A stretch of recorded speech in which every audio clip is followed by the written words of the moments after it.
Welcome to Senegal, welcome to Senegal, welcome Monsieur Palais, you welcome, you welcome, you welcome to Palais, you welcome. Meet Palais Beau, a digital nomad from Denmark on an epic journey around the world. At the age of 50, he made a bold decision. He sold everything, his house, his car, his furniture, and set out with a quest to visit every single country in the world, documenting everything along the way. This is the Radio Vagabond podcast.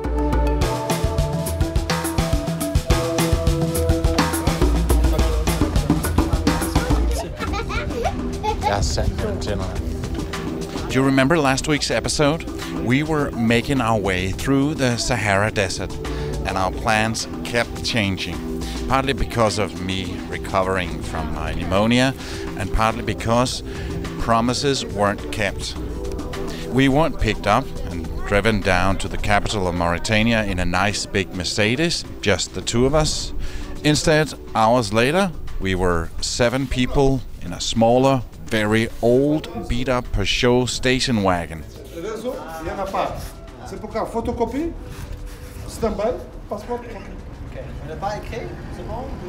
When I left you in the last episode, I was trying to get across the border between Western Sahara and Mauritania with my travel buddy Edward and a group of locals and our driver. From the windows down through Western Sahara, we couldn't see much more than sand and camels. Sometimes we would drive through a small village with some tiny houses. I forgot to tell you about the roads we were driving on. They were full of potholes as big as bathtubs, but that would only get much worse as we entered Mauritania. He has visa. Huh? I have visa. You have visa, where do you take it? Yes, visa. Let me see. Oh, visa. الرباط. This is a very poor country. Their GDP ranks it around number 140 of the 193 UN nations in the world. Mauritania is a country with 400 square miles, and it has a population of around 4 million people and a lot of camels.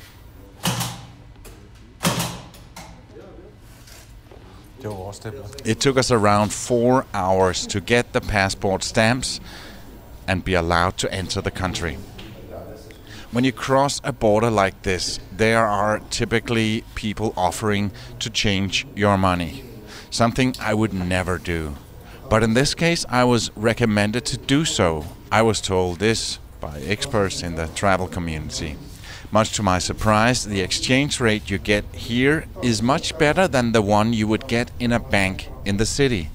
So with a bit of Mauritania cash, I believe it's called Ouigoia, but don't take my word for it, we continued the drive. We only drove a short distance from the border to an intersection, and we were super confused because we had another 300 miles to go before we would arrive in Nouakchott. I remember thinking, oh my God, what now? Another checkpoint. Then they unloaded our bags and stopped a random car. They asked the driver if he could take us down to Nouakchott, and when he accepted, we got into the car and continued. And this was a huge upgrade. This was a fairly new BMW without a scratch. The driver spoke English, and apart from him doing his best to avoid the many potholes on the road, this was very nice. Well, especially for Edward. You see, he finally got the shotgun position besides the driver, and I was crammed into the back seat that was full of luggage. The place I had could barely fit a 10-year-old, and I am a lot bigger. But still, this was a much nicer car. The guy was from Dakar, going back in his new car after having worked in Italy for 6 months. And when we finally got to our hotel in Nouakchott, it was after midnight. He took us to our hotel and said that he would sleep for a few hours before continuing at 4 o'clock the next morning. he asked us if we wanted to join him all the way to Dakar. He mentioned a fair price for it, and after having seen a bit of the city looking for the hotel, we honestly didn't think that this looked like a place with much to see. Also, we really only thought about getting down to Dakar, where we had a nice Airbnb waiting for us for the next week or so. So with the drive, we would be in a nice car with a friendly guy, and we wouldn't have to worry about finding another crappy car packed with people and potentially being ripped off again. We knew what we had here, so we decided to accept his offer.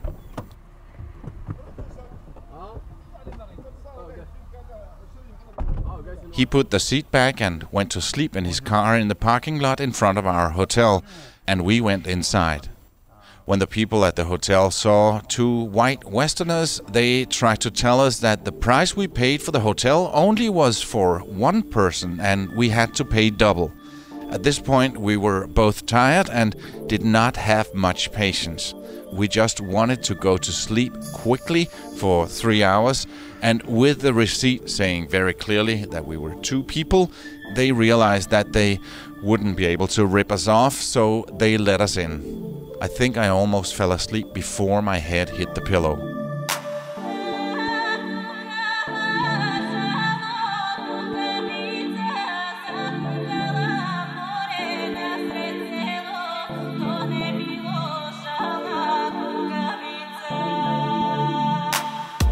The next morning, at 4 a.m., we continued the drive and thought that we would get to Dakar in the early afternoon, even if the border crossing to Senegal would take as long as the one when we were entering Mauritania. It turned out to take much, much longer. Oh, wait for the story when we come back. But before that, let me remind you that this episode of the Radio Vagabond podcast is supported in part by Hotels25.com. It's a website that helps you find the best prices on hotel rooms around the world. Hotels25.com. Try it out, would you? You need to be patient when you're crossing a border here in this part of the world. We've been waiting in an enclosed, gated area close to the border between Mauritania and Senegal. A small town called Rosso, and here we've been for 3-4 hours, and nothing looks as if anything is going to happen anytime soon. We're with the driver that we switched cars to last night, just as we crossed the border in the northern part of Mauritania. It was a Senegalese guy driving home from Italy in a very, very nice BMW, and we decided to go with him this morning as well. At 4 o'clock we got back in the car, and then we've been driving to this border area where nothing really seems to happen.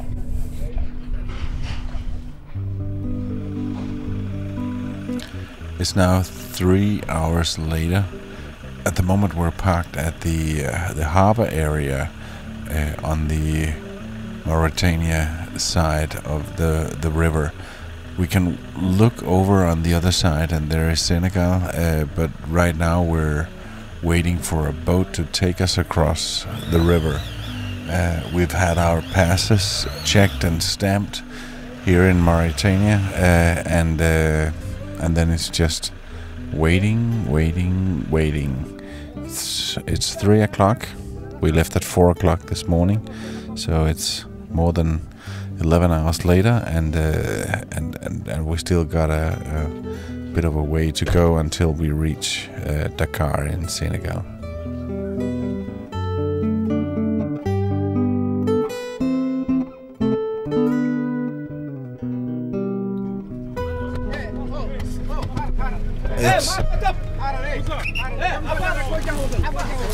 It's 10 minutes to 4 now, and we're moving, slowly driving onto these one of these two small ferries that is going to take us across the river.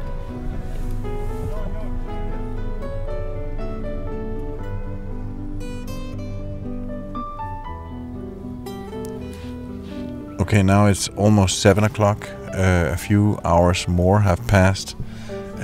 We are on the Senegal side of the river, and the last 3 hours we've been going through customs and getting approved to go into the country.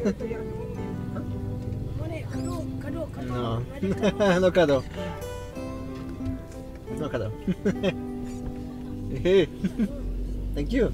And all the time, boys are knocking on the window asking for change, and we made good friends and had a lot of fun with some of the boys.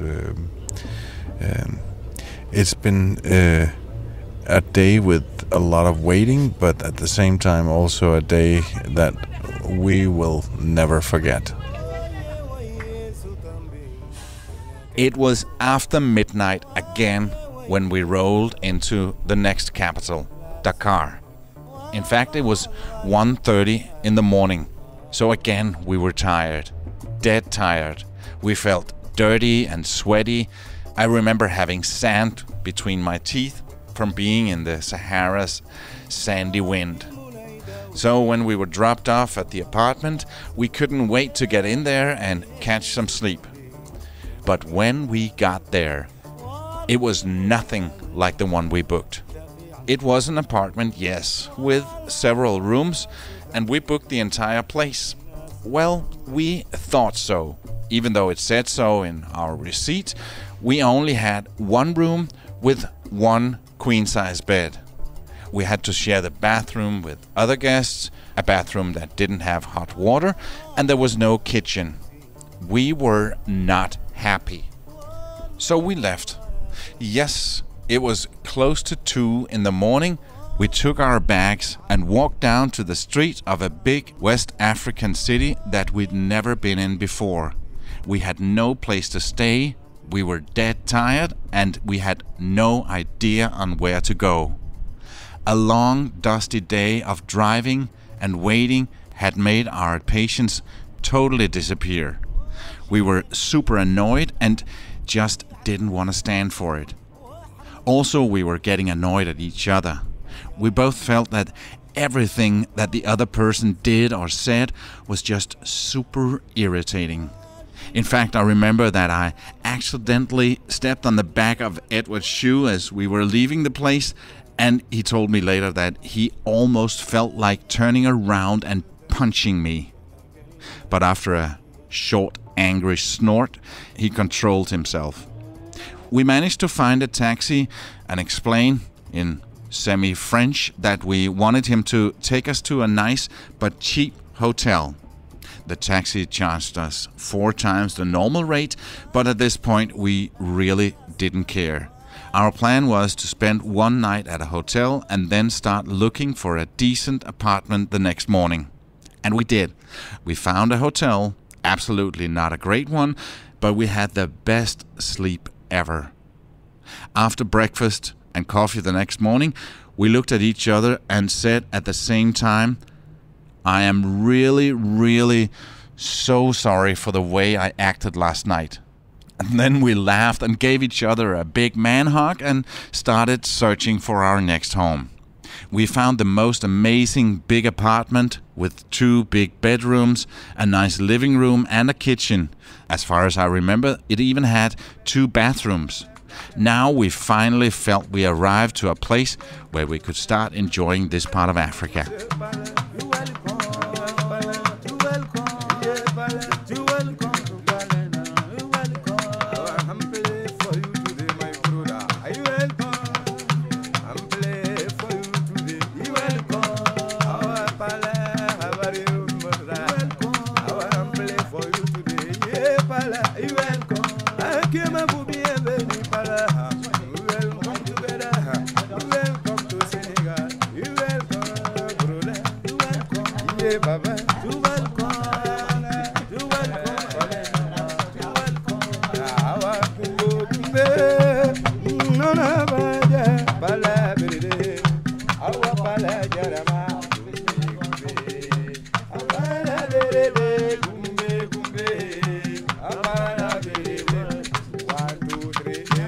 This was 2 days before Christmas, so this would also be the place where we would celebrate the holidays.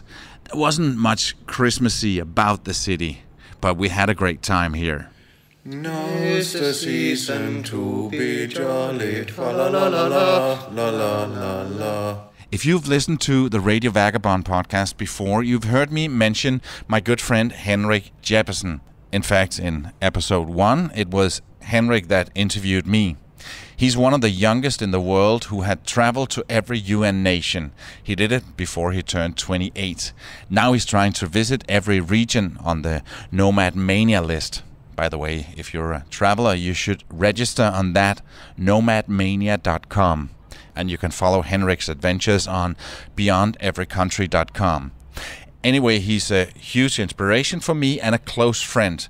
And when he was in Dakar, he met a local woman working for an airline, and she offered him to spend a night at her house. They became friends, and he told me that when I got to Dakar, I should look her up.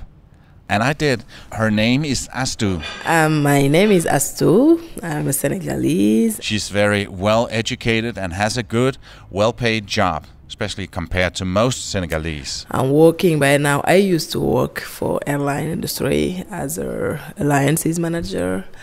And I studied in France for 7 years and come back to Senegal straight after my studies. And it's now it was from 2010.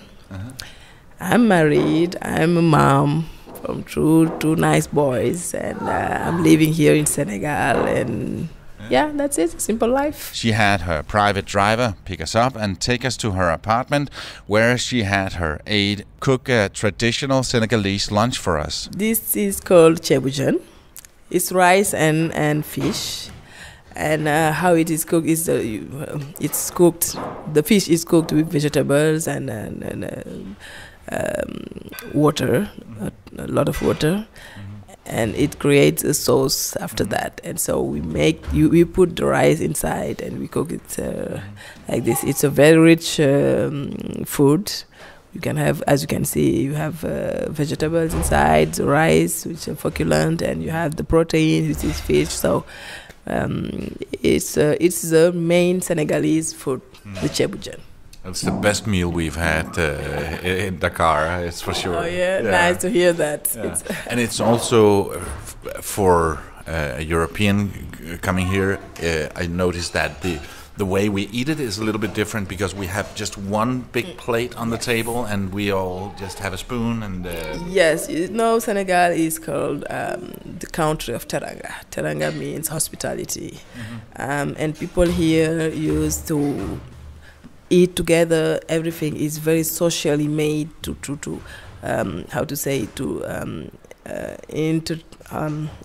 maintain the social and the culture and the social meaning is very important for us. So we find that eating individually is not very good. So people used to come together, eat together, and as you can see, I cut some rice, some fish for you. So I cut some. You see, so that means it's we are together, and it's solidarity also. Astou was born and raised here in Dakar. Yes, I was born in Dakar and raised in Dakar, and just left when I have my A-level, my baccalaureate, to study in France. And as I said, I came back just when I have my master in France. Yeah. But you've also been traveling a lot for work, or? Yes, I used to travel for work, working in the airline, West Africa, but in West Africa, yeah, I know several people in several countries in West Africa. And when I was also in France, I used to travel a lot. My sister, and Senegalese people used to travel. So my sister was in the US, so I went to Philadelphia also. I visited New York and Washington, everything. In fact, one of your sons is born in the US. Yes, one of my sons was born in the US also. And yeah, I visited Dubai and we're at Monaco, Spain, so Barcelona. Yeah, I love traveling. I love traveling. But of course, with two young boys, not so much right now. Yeah. It's even difficult for me to accept certain jobs when it demands too much. How to say it again? Traveling. Yeah, I hesitate a lot to accept those kinds of jobs. So it's very difficult, and socially also it's not really well seen for a mom. Yeah, to travel a lot, leaving two years boys, and yeah, it's. Socially, it's not really accepted. No. Not really. So it's very difficult. So people would look at you and say, "Oh, bad mom." Yeah, a little bit. No, they can. Maybe they will not tell it to you, but they will. Yeah, think it. Yeah, yeah. It's well seen, but like, yeah, you don't have the time to take care of your boys. You see, you how to say, you prioritize your job and everything. So but here, even from now, the role of the mom is to stay at home, cooking food and taking care of boys, etc., of children. Dakar is the capital and the largest city in Senegal.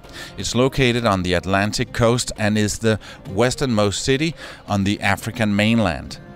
The city of Dakar has a population of a bit more than 1 million and almost 2.5 million in the metropolitan area.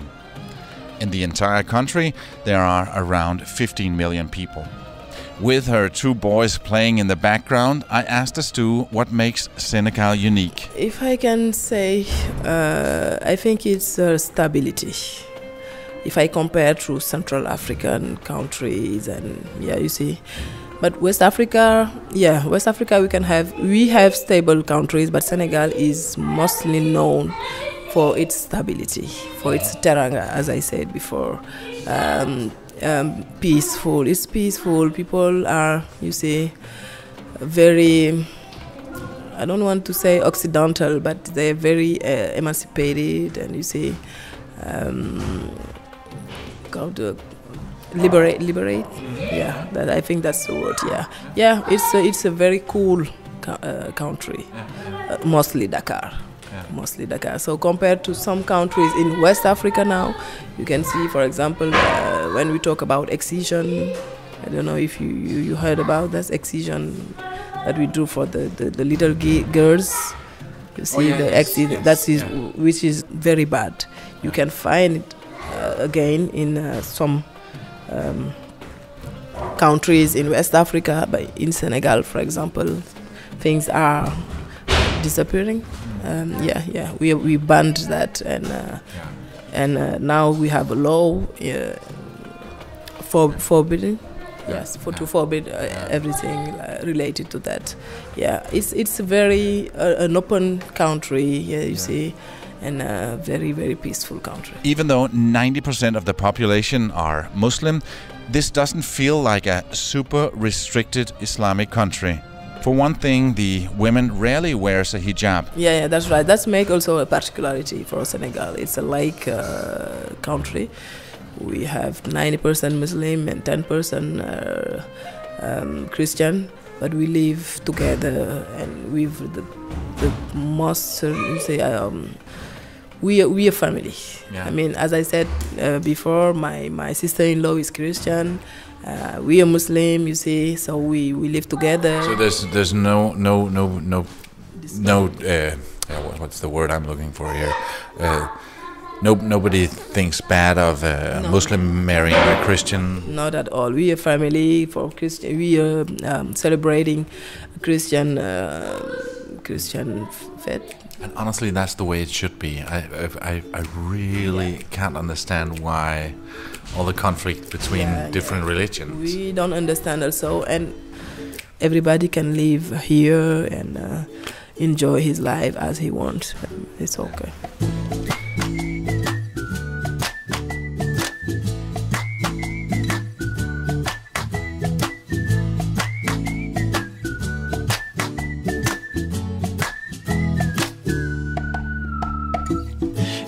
Take anything you can throw at me.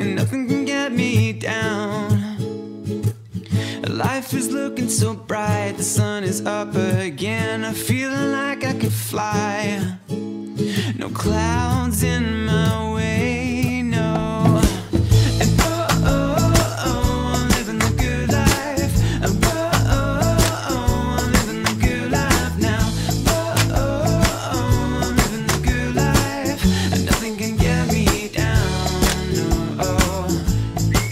If you're one of those people that have shared this podcast on social media, or maybe just told a friend out there in real life, I just want to say thank you so much. That means so much to me. Lift it up on your shoulders, I can see the whole world. There's nothing that I cannot do, no. 'Cause there's not a place that we can see if we don't live what we believe. So Senegal has a lot of good things going for it. But still, like a lot of African countries, they do still have a lot of corruption. Corruption is a very, very big problem here. For example, right now I'm working in the construction. For example, you can have a project, you submit to a project, but you're sure you can't have that project if you don't... Money under the table. Money under the table, that's a big problem here. And what made me afraid is that people are accepting it. When I come here, I was about to say, okay, now I have, I was trained like, you see, the Occidental way and everything. So, no, I can't accept this, and you see what I mean. Even there, you can have that problem or so, but it's too much here. So.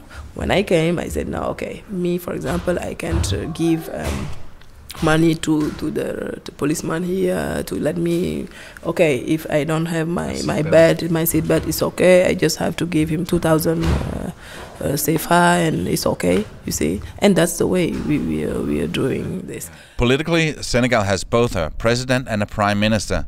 The president is the head of state and the prime minister is the head of government. Senegal is one of the few African states that never experienced a coup d'etat and a dictator, and is fully democratic. Till now, yeah, it's a free democracy. We vote, but even maybe you can have something, but we can't control that. But it's democracy. Yeah, we don't have problem with a dictator. No. We don't have that problem.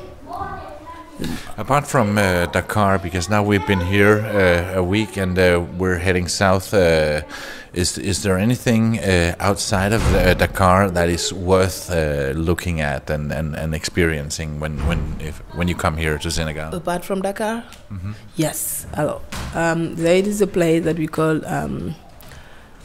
the small coast, la petite côte. You have there Sali, Guerrero, Mbour, Somon, very nice beaches you can have there. Also we have safari, it's not far from here, it's about 1 hour maximum, La Réserve de Banja, it's Banja. The Réserve de Banja, and what we have also is Lompoul. Lompoul, there are sand, dune de sable, like the desert. Like the desert, the Sahara, sand dune, That's the word, right? Okay, we have that also in Lompoul. It's not far from here. And the most thing thing you have to see are in the south of Senegal, Ziguinchor, Casamance. Very, very nice places, and if you like also fishing, it's a good place. It's a good place. And the Sine Saloum, I don't have to forget that. The Sine Saloum. Sine Saloum. Small islands. It's about 19 small islands that are, you see, that you have to see. On the south coast. No, it's not far from here. It's about 3 hours from here. Yeah, it's a Sine Saloum. It's very, very nice place also. That was almost it for this episode. In a few seconds, I'll share a bit of what you can expect in next week's episode. But first, let me remind you that this episode is supported in part by Hotels25.com. You can find the best prices on hotel rooms around the world on Hotels25.com. Also, I want to mention that this episode is produced by Radio Guru, my production company. Apart from this podcast, I produce podcasts for brands like Lego and anyone else who wants to use this amazing medium. And then I teach radio advertising for radio stations and advertising agencies around the world, and I do public speaking. If you want to learn more about what I do, go to radioguru.co.uk. We're here in Dakar a few more days, and in the next episode you can hear more about this wonderful city. I speak to Goff, a super cool dude who's both a painter, a drummer, and a rapper. Yeah, I'm a rapper, I'm a painting, I'm a drummer, And my vibes is ragandaga vibes, What? It's a vibes with African beat, in African rhythm, African percussion, Yeah. Yes, it's just like a tak tak tak tak takun tak takanaga tum tak takun tak takanaga tum pak bili bili bili bili bili rubadeng kom ali bili bili marubadeng kom ragandaga maxi vibes. I like that. And then we go a bit further south to Gambia, or as they call it themselves, the Gambia. And I'm so looking forward to that. My name is Palabo, and I gotta keep moving. See ya.